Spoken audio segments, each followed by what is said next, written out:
I want to be honest. Hold you accountable and don't let you off the hook.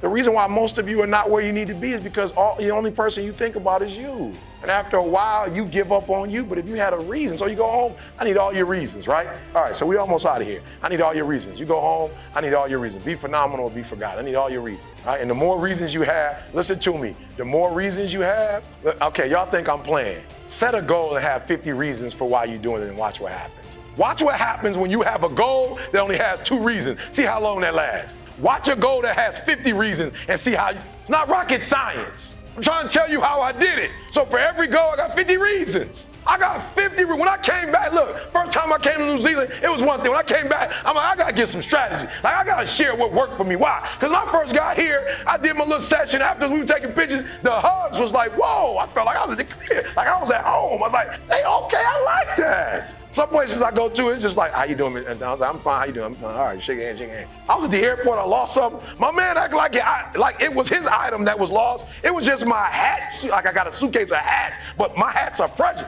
He found it, called the hotel, told me where I can get it from. It wasn't like those on my hats, I'm not tripping. I'm like, I love New Zealand. The food, I'm like, they got a lot of meat going on here. I can do this. The reason you may not be where you want to be is because you're giving up on you. The more reasons you have on why you can't achieve your goals, the more likely you are not to achieve that goal. Develop a strategy to get to where you want to be. You need to get yourself to a place of maturity where you can command your life. Your age does not make you an adult. If you are still throwing fits and focusing on the small things in life that don't matter, you need to change your mindset. Don't waste the days of your life that you have on trivial circumstances. Get control of yourself. Accept the help and advice from others that motivate you to be a better person. You may find yourself in a bad spot, but that doesn't mean you can't work your way out of it. Change your environment and pass that inspiration on to other people. Wake up and be ready to live so you can start grinding and working towards your goal. Don't act like you have a safety net and do the hard work you know you have to do. Don't believe in the word procrastination. Instead, find a way to make what you are doing important and a priority. If something is urgent enough to you, you will make sure you are doing it. Find out how to make it meaningful and make it happen. When you can put some of these ideas into action, you are on the path to transforming your life. They're not at a place of maturity where they can switch their mindset. They're kids, you're grown. And some of you are grown, but you're still a child. And you brag about how you're an adult. You're only an adult because of your age.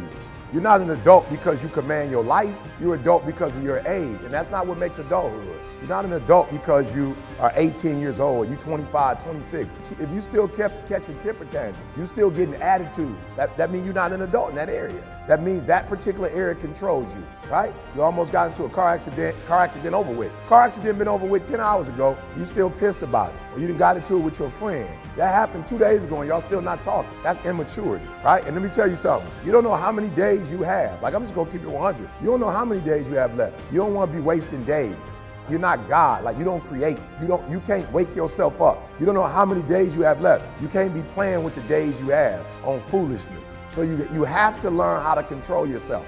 I think for me, because, somebody spoken to me when I was about 17 years old, and they literally saw this. Like when I was 17, sleeping in abandoned buildings, not taking showers, eating out of trash cans. They were like, yo, you got something. And I was like, well, what is that? The older man who was like, yo, you can do it. So he helped me to get my GED, sent me out to college. P.C. Willis, he was a pastor at a local church that I kind of went to every now and then with one of my homeboys. And it was just unbelievable. He helped me get my GED, sent me 780 miles away from Detroit. And I just got in a new environment in college. And once I got there, I was just like, I was so grateful that I had to pay it forward. So I was like, yo, what this guy did for me, I've got to do unto others. And that's what I've been doing, just speaking life into people who just don't believe that they can do it. So many people think that like you have to have a mother or a father in your life. Like you have to go to a certain school. You have to, and I don't believe that. I believe when you wake up and you're ready to like live, at that point, I can help you to get from where you are to where you want to be. And that's why I say, some people think, when you look at certain successful people, maybe their fathers passed something down or their mothers passed down. It's like,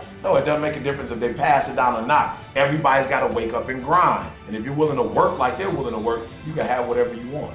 I don't believe in the word procrastination. Like, I don't really believe in that word. I told a young lady in Australia who told me she was a procrastinator. I said, look, if I told you to meet me here tomorrow at 5 a.m. and I'm gonna give you $3 million, where would you be? She said, I'm gonna be right there at 4:59, ready to get that $3 million. And I said, so then there's no such thing as procrastination. What it is it's not important to you. It's not meaningful to you. It's not something that's urgent to you. And when something is not urgent, you put it off. So yep, you're in school, yes, you probably are getting grades, etc. But if it's not meaningful to you, if it's not important to you, then you're not gonna make it a priority. So what you have to do is find out, how can you make it meaningful? How can you make it purposeful? How can you make it stick? And when you can find that out, I promise you, you'll get up early, you'll get there first, and you'll do whatever it takes to make that goal a reality. So for me, no such thing as procrastination. It's a such thing as it's not a priority to you. Thank you for watching. If you enjoyed this video, be sure to like, comment, share, and subscribe for more content.